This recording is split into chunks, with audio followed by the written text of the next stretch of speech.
Hola, benvinguts i benvingudes de nou amb aquest espai de converses al cercle. Continuem amb la ronda d'entrevistes amb representants d'entitats i col·legis professionals en la que intentarem recollir el paper de la dona en els diferents àmbits professionals i les seves problemàtiques específiques. Avui ens acompanya l'Anna Civit Canals, que és la decana del Col·legi Oficial de Logopedes de Catalunya. Benvinguda i gràcies per acompanyar-nos. Gràcies a vosaltres. Mira, el primer que ens agradaria saber, Anna, és què professionals representa el vostre col·legi. Què és un logopeda? Bé, mira, un logopeda és un professional, com tu molt bé has dit, que es dedica a la prevenció, al diagnòstic i al tractament dels problemes de la parla, de l'audició, de la veu i dels trastorns orals, per dir-ho d'alguna manera, és a dir, problemes d'alimentació, de succió, de deglució. Això és un logopeda. Sí, perquè sembla a vegades, quan pensem en logopedes, tenim una altra idea normalment, no? Vull dir que avui ens explicaràs moltes coses que ens ajudaran a aclarir-ho. Quina és l'activitat d'un logopeda? Quins són els seus àmbits d'actuació? Mira, la professió de logopèdia és bàsicament sanitària, és a dir, nosaltres pertanyem a l'àmbit sanitari, som professionals sanitaris. No obstant, el logopeda té un ventall d'activitats i d'àrees d'actuació molt variada. Aleshores, nosaltres estem tant a educació, ensenyament, és a dir, àmbit escolar, estem a sanitat, evidentment, i després estem també a tot el que és l'àmbit de benestar i família, per exemple, centres d'estimulació primerenca, franja 0-6 anys, on hi ha la figura del logopeda per treballar totes les patologies que tenen els nens petitets. I llavors, clar, què passa? Que com que estem en molts àmbits, els logopedes estem en interrelació amb d'altres professionals, d'acord?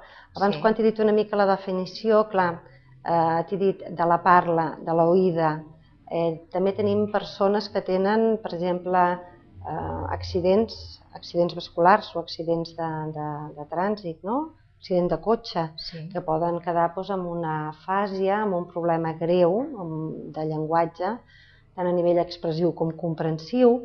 Aleshores, evidentment, hem de saber interpretar els diagnòstics dels neuròlegs, que són els especialistes, els metges que atenen aquestes persones. Quan parlem de nens amb problemes de nivell auditiu, evidentment nosaltres hem de poder interpretar una audiometria, és a dir, van a l'otorrino, i llavors l'otorrino els hi fa, però clar, nosaltres si presentem documentació i veiem unes curves i no sabem què són, no serveixen per res.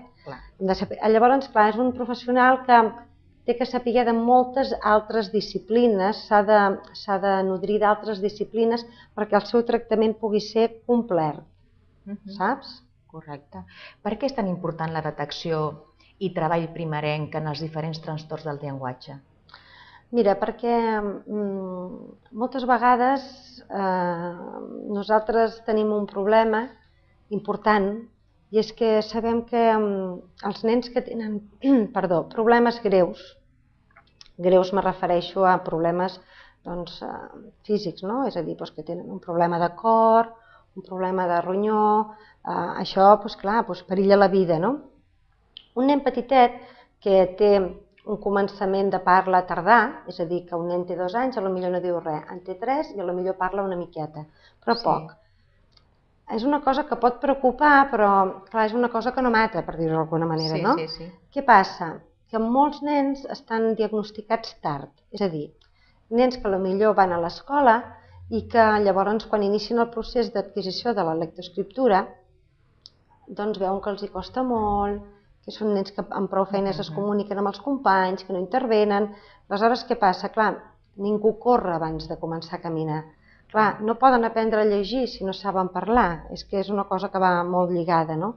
Aleshores, nosaltres sempre fem una crida especial als pediatres i els diem, ja sabem que és una cosa que no és de vida o mort, però potser hi ha nens que detectats ben petitets, el problema aquest se soluciona i llavors ells poden seguir la seva trajectòria educativa sense cap problema. Clar, si no se'ls junta una mica una cosa amb una altra, no? Sí que és greu, sí que és cert que hi ha trastorns que són greus i que aleshores aquests nens segurament hauran de tindre un seguiment a lo llarg de tota la seva vida escolar, no?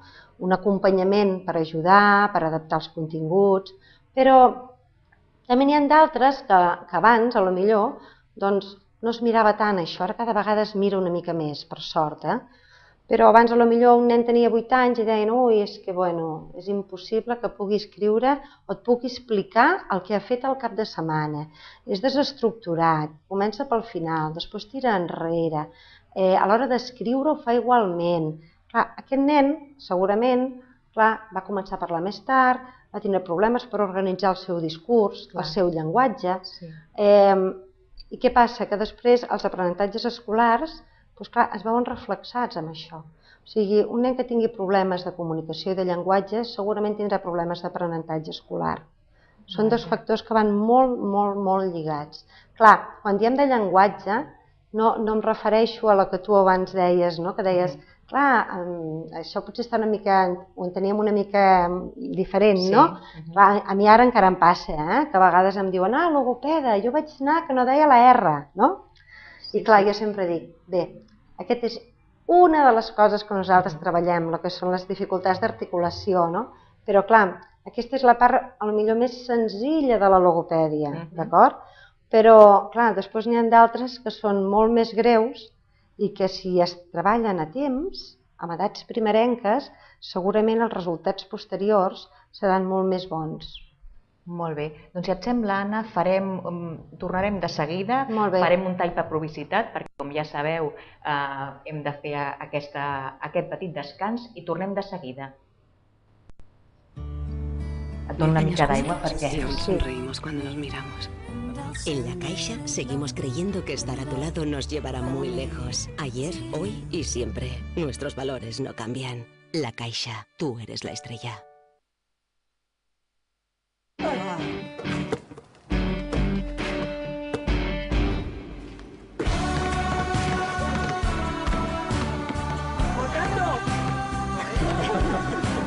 Fer que les coses siguin possibles. Això és Actitud Blava. Endesa, llum, gas, persones. Ja hem tornat ràpid, com sempre. Bé, doncs, Anna, quina és la participació de dones en el vostre col·lectiu? Les dones estan integrades plenament en aquesta professió? Sí. La nostra professió no és que sigui només de dones, però té un nombre molt elevat de dones. És a dir, per exemple, els estudis de logopèdia, ara són estudis de grau, són estudis de 4 anys, i per exemple, quan tenim alumnes de pràctiques, els preguntem, bé, aquest any quants estudiants sou? I ens diuen, doncs, 80. I d'aquests 80, quin percentatge més o menys? I sí que hi ha nois, dic, però els han de cuidar molt perquè igual de 80, doncs igual hi ha 5 nois i 75 noies. Déu-n'hi-do. Aleshores, és una professió majoritàriament femenina. Potser la pregunta hauria de ser al revés, no? Sí, quants homes hi ha, no? N'hi ha també, n'hi ha. Però clar, no és el que hi ha més, és més de dones. La veritat és que sí. On es contempla la figura del logopeda en els diferents estaments públics? Per situar-nos una miqueta. Mira, el logopeda es contempla a nivell sanitari, la professió de logopèdia, hi ha logopedes als hospitals, per exemple aquí a Barcelona hi ha logopedes a Vall d'Hebron, a Bellvitge, a Sant Pau, als diferents hospitals hi ha logopedes. Després també hi ha logopedes als CAPs, als centres d'atenció primària. Jo sé que aquí a Barcelona potser hi van ser abans, a la resta de províncies va ser més tardà, per exemple a Tarragona n'hi ha, però igual des de fa uns 3 anys o així, saps? Abans no hi havia a Tarragona els centres d'atenció primària, per posar-te un exemple. Ara sí. Després també hi ha logopedes als centres d'estimulació primerenca, que són els centres que són concertats amb el Departament de Benestar i Família, que, com he dit abans, tenen la franja de 0 a 6 anys. On més hi ha logopedes? A dintre l'àmbit sanitari, el Departament de Sanitat estableix uns concerts amb centres.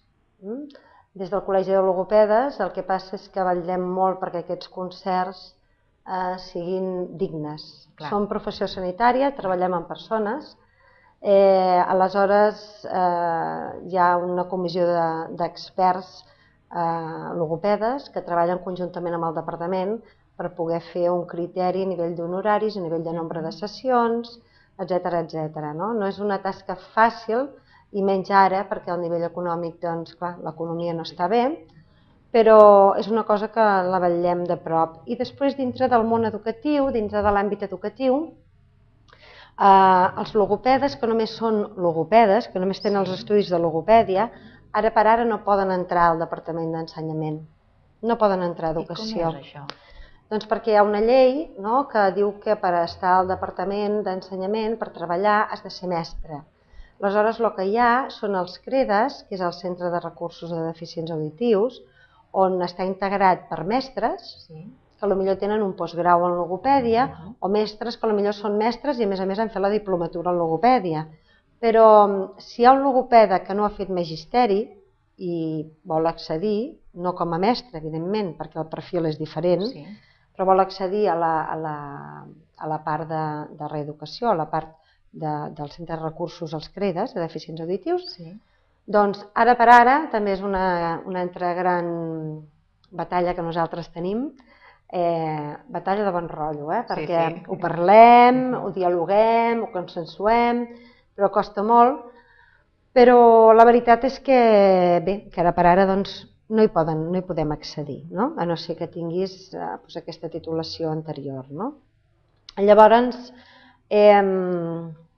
aquests són els àmbits d'actuació del logopeda a nivell públic, sanitari. També hi ha els centres sociosanitaris, que no amb tots, però amb alguns hi ha logopeda, i crec que no em deixo cap més lloc a nivell públic.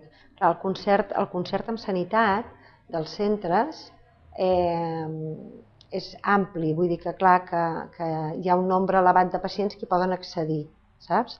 El que passa que clar que és una cartera de serveis que va per patologies, problemes de veu, d'afàsies.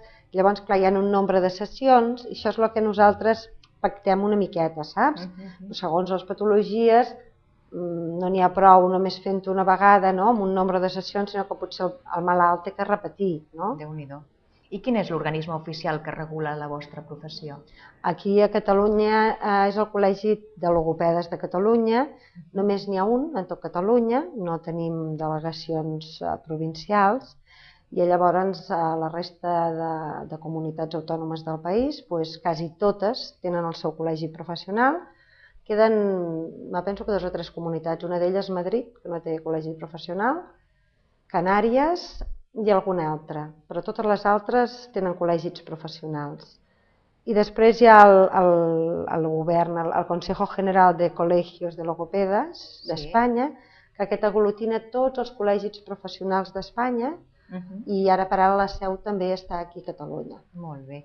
I quines dificultats teniu amb l'actual crisi? Tant com a qualsevol professional, evidentment, però també degut a la naturalesa de la vostra professió. A veure, amb la crisi una mica el que passa és que a nivell públic, és el que et comentava abans, a nivell públic des del col·legi vetllem molt perquè aquests concerts que es fan es facin d'una manera digna, perquè treballem amb persones i són professionals sanitaris, no podem anar escatimant una cosa que és de salut. Costa, és difícil, sempre ha costat de totes maneres, no ara perquè hi hagi crisi, però ara costa més. El que passa que crec que al llarg dels anys, amb el contacte i la relació que tenim amb el Departament de Sanitat, doncs som més òrgan consultor i hem passat de ser no només això, sinó també un òrgan que col·labora a l'hora de crear projectes, concerts, i per això hi ha aquest grup d'experts que treballa en el camp de les patologies i segons el nivell de gravetat que tingui cada patologia i el nombre de sessions, i penso que és un gran què. El que sí és cert, bé, penso jo, és que, per exemple, la crisi pot afectar i afecta, de fet, a que logopedes que tinguin consultes privades, no? Que potser els pares dels nens treballaven, potser ara s'han quedat sense feina. Sí que és cert que els pares d'això potser és una de les últimes coses que deixen, no? Abans potser deixaran d'anar, jo què sé, a la perruqueria, al gimnàs, no? Però, clar, això és l'últim, però hi ha moltes famílies que fins i tot ho han de deixar, perquè diuen que, clar, que no poden assumir-ho, no? Aleshores, hi ha ajuts del Ministeri, les beques, però que jo em penso que ara ja es retallaran totes també. Vull dir que aquests ajuts els donen a persones que realment tenen uns ingressos molt, molt, molt, molt baixos i que no sabem si aquest any les donaran, no les donaran. Vull dir-te que, clar, després els nens que estan a les escoles poden tindre el reforç de l'escola, a dintre l'escola. El que passa que és com tot, no? Hi ha molts nens que, evidentment, si no diuen una R per una R, a l'escola no l'agafaran, perquè és una cosa que és molt puntual, no?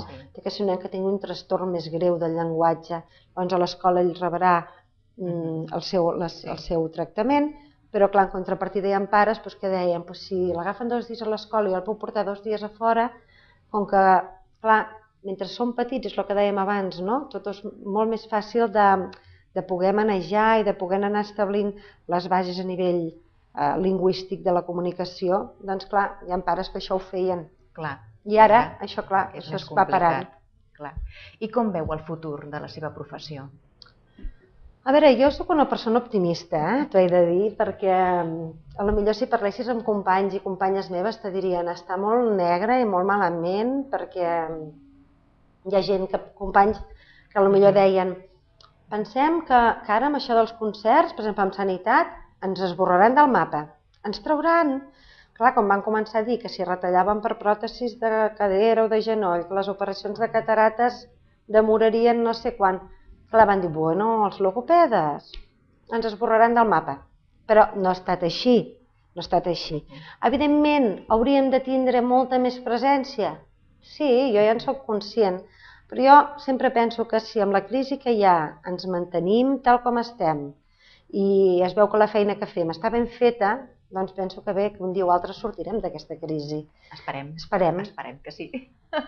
I que, a veure, i que les aigües tornaran al seu lloc i que llavors la feina ben feta sempre fa ressò, no? Clar que sí.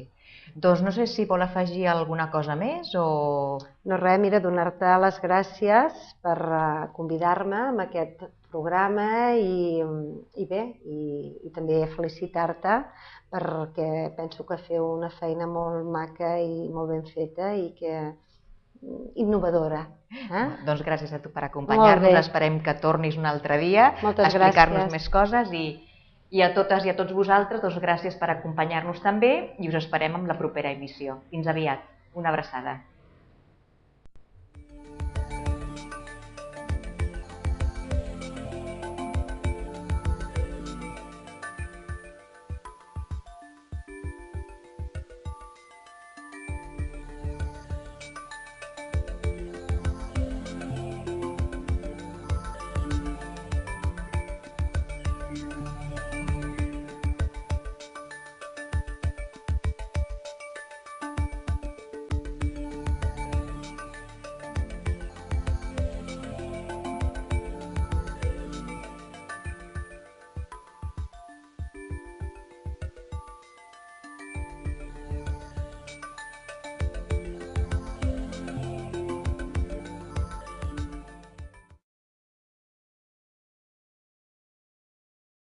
Afàsia, amb un problema greu de llenguatge, tant a nivell expressiu com comprensiu. Aleshores, evidentment, hem de saber interpretar els diagnòstics dels neuròlegs, que són els especialistes, els metges que atenen aquestes persones. Quan parlem de nens amb problemes de nivell auditiu, evidentment nosaltres hem de poder interpretar una audiometria, és a dir, van a l'otorrino, i llavors l'otorrino els hi fa, però clar, nosaltres si presentem documentació i veiem unes curves i no sabem què són, no serveixen per res. Llavors, clar, és un professional que té que saber de moltes altres disciplines, s'ha de nodrir d'altres disciplines perquè el seu tractament pugui ser.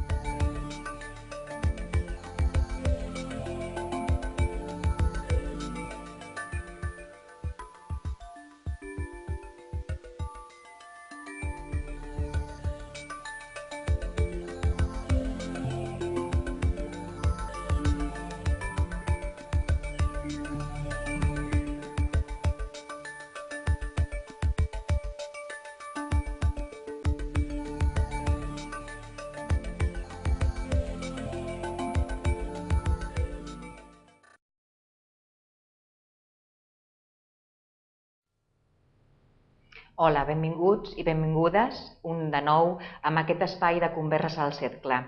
Continuem amb la ronda d'entrevistes amb representants. Problemes d'alimentació, de succió, de deglució. Això és un logopeda. Sí, perquè sembla a vegades quan pensem en logopedes tenim una altra idea normalment, no? Vull dir que avui ens explicaràs moltes coses que ens ajudaran a aclarir-ho. Quina és l'activitat d'un logopeda? Quins són els seus àmbits d'actuació? Mira, la professió de logopèdia és bàsicament sanitària, és a dir, nosaltres pertanyem a l'àmbit sanitari, som professionals sanitaris. No obstant, el logopeda té un ventall d'activitats i d'àrees d'actuació molt variada. Aleshores, nosaltres estem tant a educació, ensenyament, és a dir, àmbit escolar, estem a sanitat, evidentment. Entitats i col·legis professionals en la que intentarem recollir el paper de la dona en els diferents àmbits professionals i les seves problemàtiques específiques. Avui ens acompanya l'Anna Civit Canals, que és la decana del Col·legi Oficial de Logopedes de Catalunya. Benvinguda i gràcies per acompanyar-nos. Gràcies a vosaltres. Mira, el primer que ens agradaria saber, Anna, és què professionals representa el vostre col·legi. Què és un logopeda? Bé, mira, un logopeda és un professional, com tu molt bé has dit, que es dedica a la prevenció, al diagnòstic i al tractament dels problemes de la parla, de l'audició, de la veu i dels trastorns orals, per dir-ho d'alguna manera. És a dir, i després estem també a tot el que és l'àmbit de benestar i família, per exemple, centres d'estimulació primerenca, franja 0-6 anys, on hi ha la figura del logopeda per treballar totes les patologies que tenen els nens petitets. I llavors, clar, què passa? Que com que estem en molts àmbits, els logopedes estem en interrelació amb d'altres professionals, d'acord? Abans, quan t'he dit una mica la definició, clar, t'he dit de la parla, de l'oïda. També tenim persones que tenen, per exemple, accidents vasculars o accidents de trànsit, accidents de cotxe, que poden quedar amb una